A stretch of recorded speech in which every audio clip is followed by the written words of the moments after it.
ఒక యువకుడు ఉండేవాడు. ప్రపంచంలో అత్యంత ఉన్నత శిఖరాన్ని అధిరోహించాలని ఆశించేవాడు. కొన్ని రోజుల నిరంతర శ్రమ తర్వాత తన ఆశయం రూపుదాల్చే రోజు రానే వచ్చింది.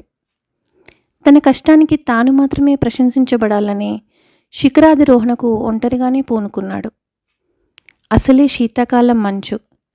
అందులోనూ రాత్రవడంతో కన్ను పొడుచుకు చూసినా ఏమీ కనబడనంత చీకటి కమ్ముకుంది. అయినా అతను విశ్రమించదలుచుకోలేదు. తనకు రాబోయే కీర్తి గురించి కలలు కంటూ ముందుకు సాగాడు. అనుకోకుండా కొండలలో ఘనీభవించిన మంచు వల్లేమో తన కాలు జారి అదుపు తప్పింది. ఒక్క ఉదుటున పట్టుతప్పి లోయలోకి జారి గాలిలో తేలసాగాడు.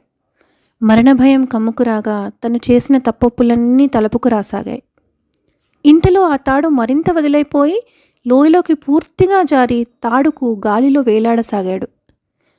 ఇప్పుడు తనకు చుట్టుకున్న తాడు మాత్రమే తన ఆధారం. ఒక్కసారిగా బిగ్గరగా దేవుణ్ణి తలచి మొరపెట్టుకున్నాడు. దేవుడా, కాపాడు, నీ చేసిన తప్పులన్నీ క్షమించు, ఇకపై నీ ఆజ్ఞ ప్రకారమే నడుచుకుంటాను, దేవుడా కాపాడు. మరో ఆలోచన లేక మనస్ఫూర్తిగా తలచాడేమో ఆకాశం నుండి ఒక అశరీరవాణి నన్నేం చేయమంటావు అంటూ వినిపించింది. అతను ఏడుస్తూ దయచేసి నన్ను కాపాడు అన్నాడు. ఆ అశరీరవాణి నేనేం చెప్పినా చేయగలవా అని అడిగింది. అతను మరింత బిగ్గరగా ఏడుస్తూ నువ్వు ఏం చేయమన్నా నేను సిద్ధం అన్నాడు.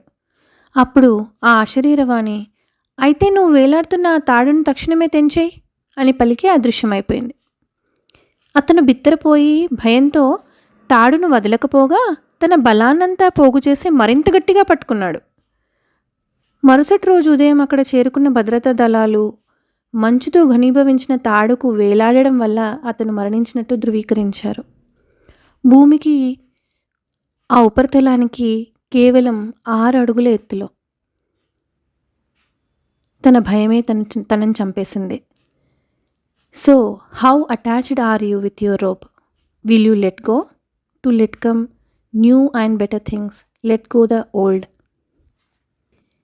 ఇది నేను చదివిన ఒక లైఫ్ ఇంగ్లీష్ స్టోరీకి నా తెలుగు అనువాదం అండి. నచ్చితే లైక్ చేయండి, షేర్ చేయండి, సబ్స్క్రైబ్ చేసుకోండి. Thank you.